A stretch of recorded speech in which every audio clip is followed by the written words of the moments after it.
जुन्या आठवणींना उजाळा. सत्यकथा भाग 241. लेखक राजेंद्र लानू जाधव. अभिवाचन राजेंद्र लानू जाधव. बरेचसे नियोजित असे काही ठरलेले असते की हे काम आपल्याला नियोजित ह्याच टायमाला केलं पाहिजे आणि तेवढं कार्य पूर्ण झालंच पाहिजे. ते कार्य पूर्ण करण्यासाठी मग कितीही खटाटोप करावं लागतो, काय करावं लागतं हे सर्वांना ठाऊक असतं. त्याच प्रकारे माझी आजी मला सांगत असे, त्या गोष्टी रूपाने ती मला नेहमीच त्या खऱ्या गोष्टी आजी सांगत असे. मनुष्य आणि बाई, माणूस आणि बाई ह्या दोन गोष्टी, ह्या दोनच जाती, बाई आणि माणूस ह्या दोन जाती, आणि त्यांना जे करायचं असेल ते काम करायचं, कुठलं काम करायचं, काय करायचं असेल हे दोघांवरच अवलंबून असतं. म्हणूनच आजी पुढे सांगायची,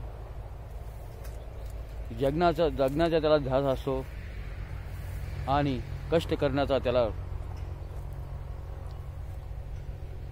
भान असतं, आणि मोलमजुरी करून का होईना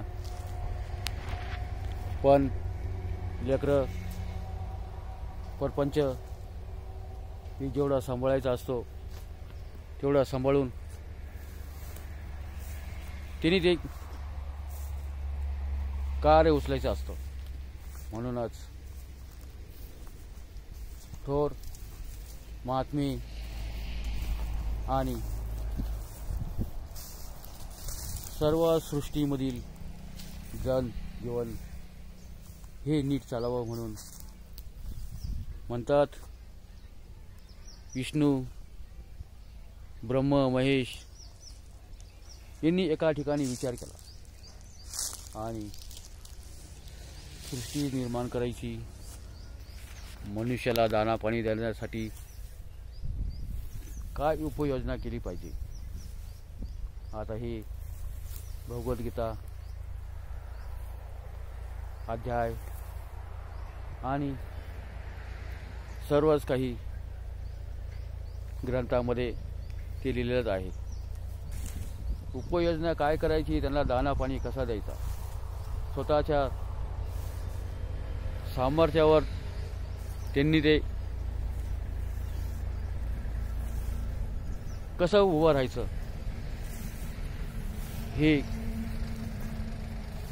कसे ठरवायचं हा विचार करून त्यांनी मांडणी केली. आणि त्या मांडणीमध्ये मग देव आणि दानव निर्माण केले.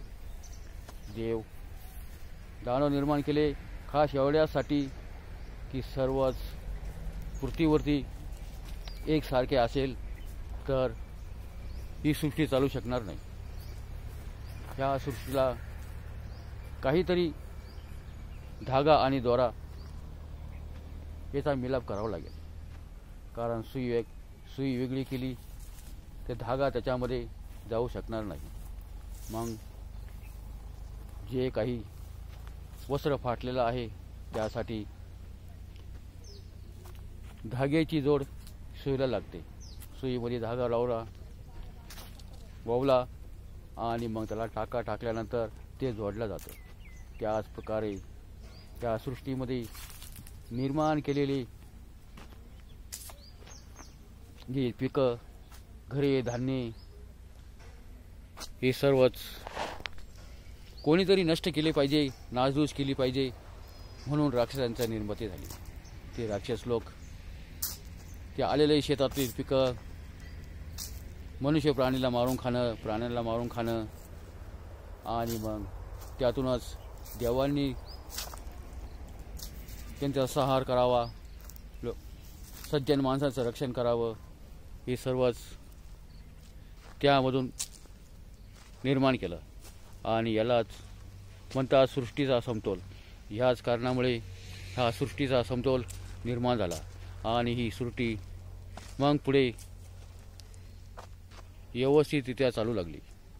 काही ठिकाणी राक्षसांचा त्रास होऊ लागला, तर त्या ठिकाणी मग बरेचसे सज्जन लोक, काही साधू संत महात्मे देव ही त्या ठिकाणी धावून गेली आणि त्या ठिकाणचं जी जागा असेल, गाव असेल, प्रांत असेल काही, ते व्यवस्थितरित्या सांभाळून घेतला. अशाच प्रकारे ही परंपरा शेवटपर्यंत टिकावी म्हणून ही देवांनी केलेली, निर्माण केलेली ही सृष्टी ही सर्वांनाच आजपर्यंत मनुष्य रूपात मनुष्याला ती एक देणगी भेटली. आणि नंतर विज्ञान युग कसं असतं हे त्यावेळेस समजू लागलं. आजी सांगायची का विज्ञान युग, विज्ञान काय असतं, शास्त्रज्ञ काय असतात, हे त्यावेळेस हळूहळू त्यावेळेस भारत स्वतंत्र झाला म्हणे, त्यानंतर हे हळूहळू कळायला लागलं. हेच ते जीवन आणि तेच समृद्धी, त्याला माझे शतशः नमन करतो. व्हिडिओ आवडल्यास लाईक करा,